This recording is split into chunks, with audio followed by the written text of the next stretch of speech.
Donc, vous êtes un membre de l'entourage d'une personne qui vit avec un trouble de santé mentale? Cette vidéo est pour vous.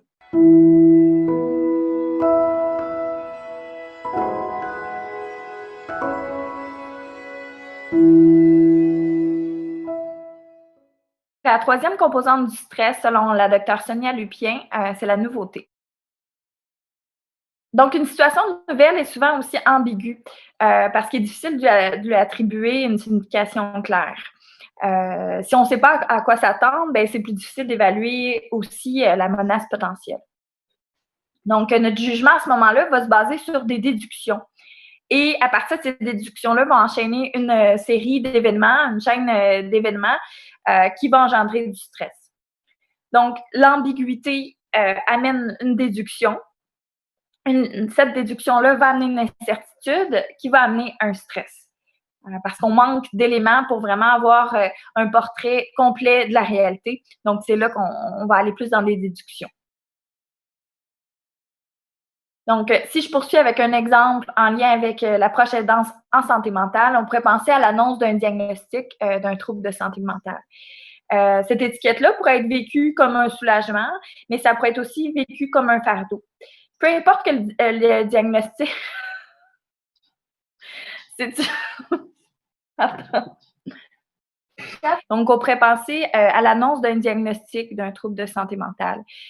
Cette annonce-là, cette nouvelle étiquette pourrait nous faire vivre une insécurité, le vivre comme un fardeau, ou ça pourrait aussi engendrer un soulagement.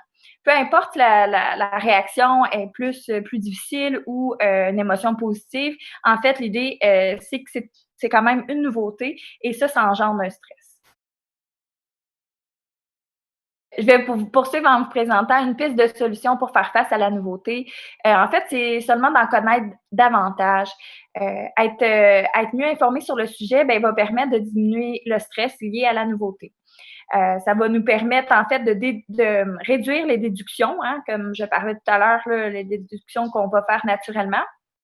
Aller chercher des éléments vraiment dans le réel, diminuer ainsi l'incertitude vécue et donc le stress.